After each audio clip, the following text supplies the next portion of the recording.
Hello दोस्तों, good morning. GST department की तरफ से जीएसटी वन के अंदर एक नया चेंज आया है जो एप्लीकेबल है जनवरी 2024 से। तो समझेंगे क्या है ये चेंज। ओके, स्टार्ट करते हैं बिना किसी देरी के। तो जैसे आप स्क्रीन पे देख सकते हैं, जीएसटी आर वन जब आप ओपन करेंगे for the month of January, okay, January 2024, तो आपको ये दो नई टेबल दिखेंगी। Table number 14 supplies made through e commerce operator, और table number 15 supplies under section 95। Okay, तो ये सेक्शन 95 क्या है ये समझेंगे, टेबल नंबर 14 क्या है ये समझेंगे। और बेसिकली ये चेंजेस बहुत टाइम से पेंडिंग था, जो आना था, जो एप्लीकेबल हो चुका है जनवरी 2024 से। ओके, तो इससे क्या होगा, आप जब जीएसटी वन फाइल करेंगे तो ऑटोमेटिक आपकी डिटेल फिल हो जाएंगी जीएसटी थ्री बी के अंदर, तो आप GST three be easily file कर पाएंगे, जो कि अभी भी हम लोग स्टिल हमारा जो जीएसटी वन के थ्रू सेल्स ऑटो फिल आती थी, तो जो ई कॉमर्स ऑपरेटर के लिए टेबल्स नहीं थी यहाँ पे, ठीक है, सप्लाई अंडर सेक्शन 95 के अंदर टेबल नहीं थी, तो कि अभी आ गई है। ओके, तो सबसे पहले समझते हैं जीएसटी थ्री बी में चलते हैं, जीएसटी थ्री बी समझते हैं जीएसटी थ्री बी में क्या चेंज आया है। ओके, तो आप देखोगे ये टेबल है 3.1.1 supplies notified under section 9 subsection 5 of CGST act 2017। Okay, तो समझते हैं सेक्शन 9 सबसेक्शन 5 क्या है। ओके, बेसिकली ये सेक्शन जो है where e commerce operator tax pay करते हैं, जहाँ पे भी ई कॉमर्स ऑपरेटर टैक्स पे करते हैं, तो बेसिकली ये उनके लिए एप्लीकेबल होता है सेक्शन। ओके, जैसे कि मैं बात करूँ ट्रांसपोर्ट सर्विसेज की, जैसे कि ओला उबर हो गई, तो ओला उबर में ड्राइवर या फिर जो पैसेंजर होता है वो टैक्स पे नहीं करता, उसमें टैक्स पे करता है ओला और उबर।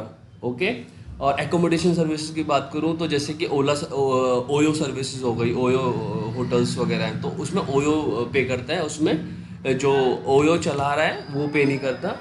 ओके, और जैसे ऑनलाइन आपका जो फूड का काम है, डिलीवरी का काम है, जोमेटो और स्विगी करते हैं, तो बेसिकली ये वो ई कॉमर्स ऑपरेटर के लिए बात कर रहा है, तो वो सारी सर्विसेज यहाँ पे सब सेक्शन 9 सबसेक्शन 5 के अंदर फॉल करती हैं।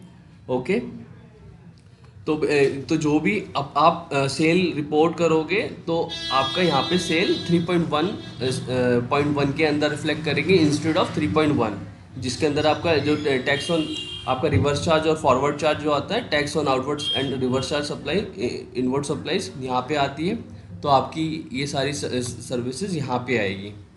ओके, तो मैं आप सबसे पहले समझता हूँ, और एक चीज़ और समझते हैं इसमें, ठीक है, ये एक बार रीड आउट कर लेते हैं। An e commerce operator is required to report supplies made under section 9 subsection 5 in table 3.1.1 sub section 1 of GSTR 3B and shall not include such supplies in table 3.1। जो मैंने आपको बताया वो सप्लाईज यहाँ पे इंक्लूड नहीं होंगी, वो इसमें आएंगी मेरी।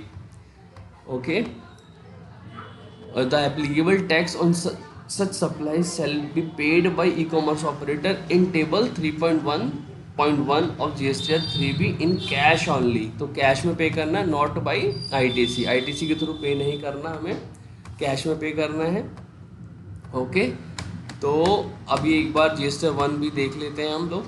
तो जीएसटी वन में जो टेबल नंबर 14 है supplies made through e commerce operator, और टेबल नंबर 15 है सप्लाईज अंडर सेक्शन 9 सबसेक्शन 5। तो जो supplies made through e commerce operator है, ओके, तो बेसिकली ये वो सारे ई कॉमर्स ऑपरेटर, जैसे कि कोई रेस्टोरेंट है, रेस्टोरेंट ने अगर जोमेटो और स्विगी में रजिस्टर्ड किया हुआ है, ठीक है, ऑनलाइन जो भी प्लेटफॉर्म पर रजिस्टर्ड किया हुआ है, तो वो सारी सप्लाईज वो यहाँ पे रिपोर्ट करेगा, वो सारी सप्लाईज वो यहाँ पे रिपोर्ट करेगा अपनी, इंस्टेड ऑफ जो B2B और B2C को छोड़ के वो यहाँ पे रिप्लाई यहाँ पे अपना रिपोर्ट करेगा। और जो सप्लाईज हैं अंडर सेक्शन 9 सबसेक्शन 5 के अंदर, ठीक है, जो जैसे मैंने आपको बताया ओला उबर ओयो जोमेटो स्विगी जो रिपोर्ट करते हैं अपनी सेल, तो वो अपनी सेल यहाँ पे रिपोर्ट करेंगे टेबल नंबर 15 के अंदर।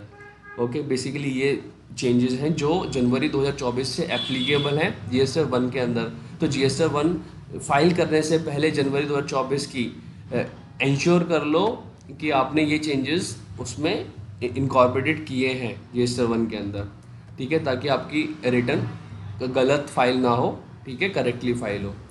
तो ये चेंजेस था। आई होप ये वीडियो आपके लिए इंफॉर्मेटिव रही होगी। थैंक यू दोस्तों, thanks for watching my video, thank you.